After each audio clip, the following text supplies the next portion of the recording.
하나님을 믿고 신앙생활을 하는 성도라면 누구나가 부러워할 사람이 한 사람 있습니다. 그가 바로 창세기 5장에 기록되어 있는 에녹입니다.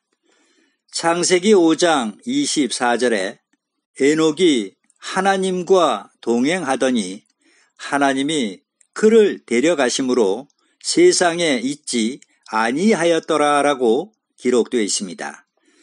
여기서 그를 데려가셨다는 말씀은 에녹이 죽었다는 뜻이 아니라 산 채로 승천했다는 말씀입니다. 인류가 시작된 이래 최초로 죽음을 맛보지 않고 살아 승천한 사람이 곧 에녹입니다. 그러니 어찌 부러움의 대상이 되지 않을 수가 있겠습니까? 히브리서 9장 27절에 한 번 죽는 것은 사람에게 정하신 것이오라고 기록되어 있습니다. 이 땅에 태어난 사람은 생로병사라는 틀에 갇혀 늙어서 죽건 병이 들어 죽건 아니면 사고로 죽건 반드시 죽는다는 것이 하나님이 정하신 피할 수 없는 법칙입니다. 사람들이 가장 두려워하는 것을 꼽으라면 단연 죽음이라 할 수 있겠죠? 그러기에 죽음이 두려워 일생을 사망의 종노릇하며 살아가고 있는 것입니다. 그렇다면 에녹은 과연 어떻게 했기에 죽음이라는 사망의 그늘에서 벗어나 산 채로 승천하는 축복을 받게 되었을까요? 이제 우리는 그의 승천 신앙의 근거가 무엇이었을까라는 부분이 매우 궁금해질 수밖에는 없습니다. 그 근거를 창세기에서는 하나님과 동행했다고 알려주고 있습니다. 여기서 동행이란 의미는 하나님의 말씀에 순종했다는 것을 뜻합니다. 그리고 신약 성경인 히브리서에서는 그 근거를 또 다음과 같이 설명해 주고 있습니다. 히브리서 11장 5절로 6절 말씀을 보시겠습니다. 믿음으로 에녹은 죽음을 보지 않고 옮기웠으니 하나님이 저를 옮기심으로 다시 보이지 아니하니라. 저는 옮기우기 전에 하나님을 기쁘시게 하는 자라 하는 증거를 받았느니라. 믿음이 없이는 기쁘시게 못하나니 하나님께 나아가는 자는 반드시 그가 계신 것과 또한 그가 자기를 찾는 자들에게 상 주시는 이심을 믿어야 할지니라 라고 기록되어 있습니다. 에녹이 죽음을 보지 않고 하늘로 옮기운 것은 첫째가 믿음, 그리고 둘째가 옮기우기 전에 하나님을 기쁘시게 하는 자라 하는 증거를 받았다고 알려주고 있습니다. 에녹이 이 땅에서 죽음을 맛보지 않고 승천하는 축복을 받은 것은 바로 하나님을 기쁘시게 했기 때문입니다. 그런데 에녹은 무엇으로 하나님을 기쁘시게 했죠? 밑에 6절에 보시면 믿음이 없이는 기쁘시게 못하나니라고 기록되어 있습니다. 에녹의 승천 신앙의 비결은 하나님을 향한 변치 않는 확고한 믿음으로 하나님을 기쁘시게 함으로 죽지 않고 승천하는 은혜와 축복을 받은 것입니다. 그런데 우리는 여기서 또 한 가지 궁금한 점을 발견하게 됩니다. 에녹이 하나님을 믿음으로 기쁘시게 하는 자로 인정을 받았다면 그는 틀림없이 대단히 큰 믿음의 소유자라는 것을 알 수 있습니다. 하지만 성경에는 그가 대단한 일을 했다거나 위대한 업적을 남겼다는 기록은 없습니다.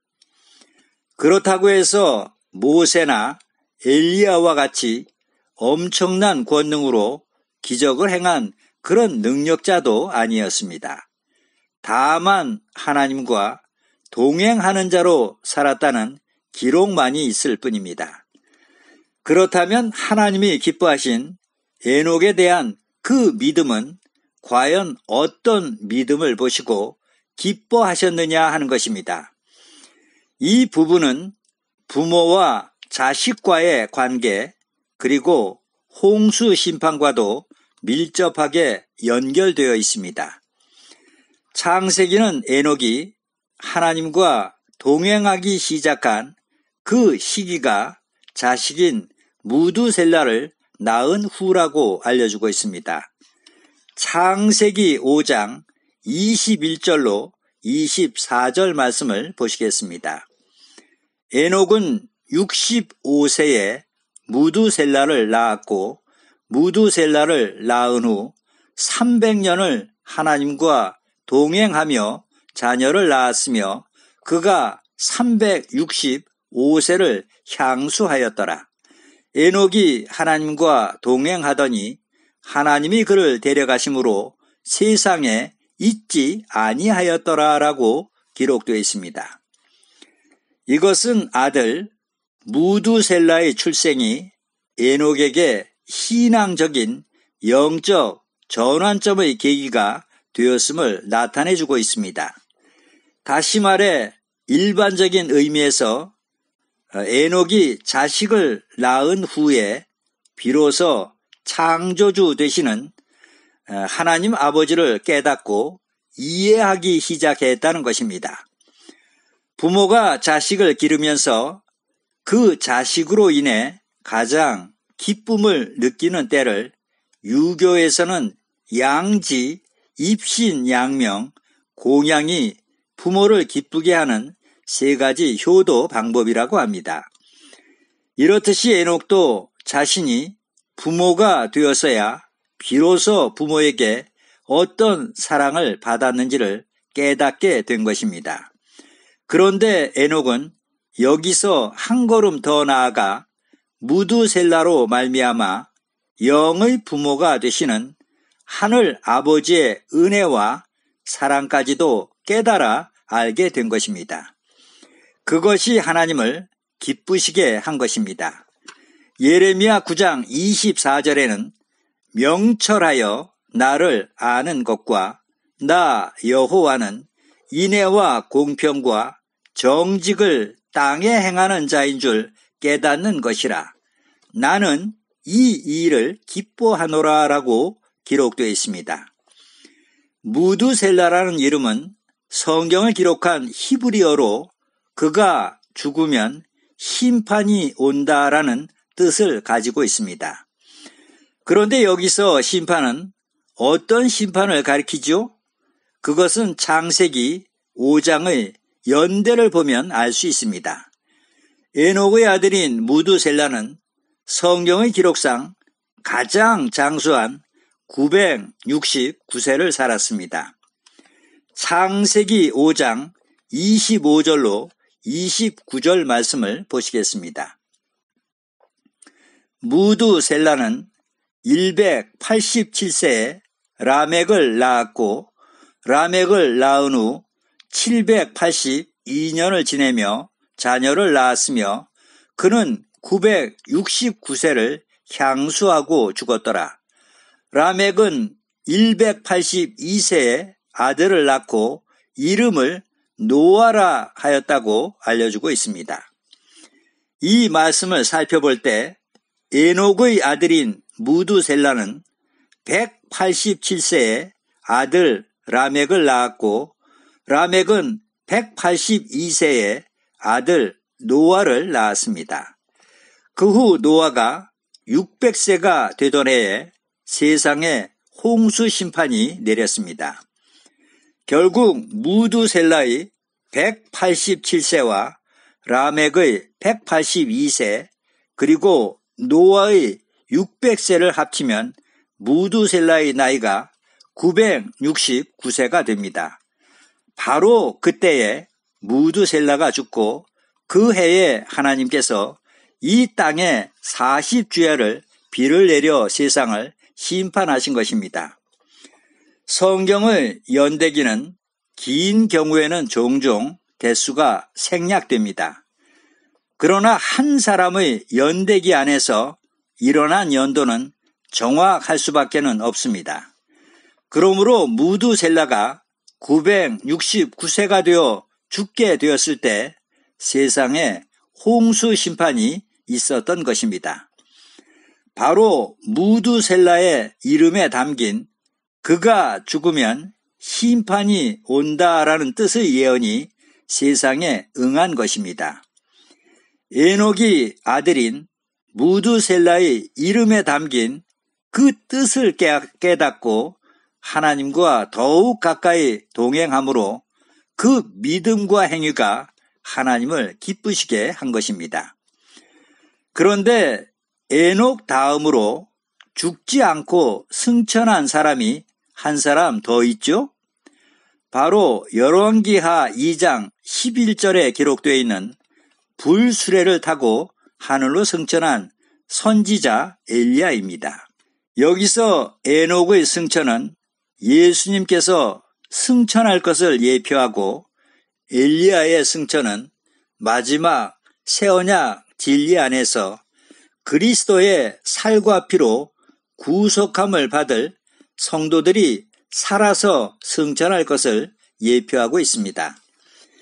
이제 우리가 기억해야 할 것은 에녹이 죽음을 보지 않고 승천한 것은 하나님과 동행하며 하나님을 기쁘시게 했기 때문입니다. 동행이란 함께 걷는 것입니다. 즉 하나님의 말씀에 순종하는 것입니다. 그런데 함께 동행하려면 뜻이 맞아야 합니다. 그래서 아모스 3장 3절에도 두 사람이 의합지 못하고야 어찌 동행하겠으며 라고 기록되어 있는 것입니다. 여기서 의합이란 한자로는 뜻의자에 합할 합자로 마음 먹은 뜻이 서로 같다는 뜻입니다. 다시 말해 두 사람이 뜻이 같지 않고서야 어찌 동행하겠느냐라는 의미의 말입니다. 노아 시대뿐만 아니라 우리가 살고 있는 이 시대에도 하나님의 심판이 멀지 않았음을 알려주는 여러 많은 징조들이 꾸준히 지속적으로 일어나고 있습니다. 예수님께서도 미리 말씀을 주셨듯이 지금 이 세상에는 거짓 그리스도와 거짓 선지자들이 일어나 한 영혼이라도 더 지옥 자식이 되게 하려고 혈안이 되어 날뛰고 있습니다. 지진과 온역인 전염병이 창궐하고 기후의 급격한 변화는 온 지구촌을 무섭게 강타하고 있습니다. 지구 온난화가 가속화되면서 남극과 북극의 빙하가 급속도로 녹아내리고 있습니다. 해수면의 상승으로 저지대의 해안 도시가 침수 피해를 겪기 시작했고 지구는 매년 최고의 기온을 경실하고 있습니다. 지구는 이미 기후 온도 조절 장치가 고장났습니다. 지구의 한쪽은 홍수로 또 한쪽은 가뭄으로 몸살을 앓고 있습니다. 이 모든 것이 다 마지막 때가 가까웠음을 알려주는 징조이고 적색 신호라 할 수 있습니다. 그러나 이 같은 일들이 너무 자주 빈번하게 발생하는 탓에 사람들은 이런 현상에 익숙해진 나머지 닥쳐올 재앙에 대해서 무감각해진 것 같습니다.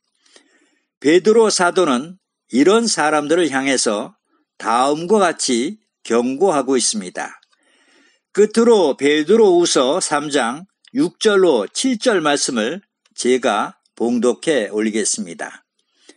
이로 말미암아 그때 세상은 물의 넘침으로 멸망하였으되 이제 하늘과 땅은 그 동일한 말씀으로 불사르기 위하여 간수하신 바 되어 경건치 아니한 사람들의 심판과 멸망의 날까지 보존하여 두신 것이니라 라고 기록되어 있습니다. 성경이 하나님의 말씀이라는 가장 확실한 증거는 증언과 성취함입니다. 기록된 말씀대로 반드시 이루어진다는 것입니다. 그 사실을 지난 인류 역사가 보란듯이 잘 증거해 주고 있습니다. 우리는 지금 주님이 오실 임박한 시기를 살아가고 있습니다. 이럴 때일수록 더욱 근신하고 깨어 기도하는 가운데 한 분 하나님만을 의지하고 동행하면서 하나님을 기쁘시게 하는 여러분들이 다 되시기를 소원합니다. 아멘.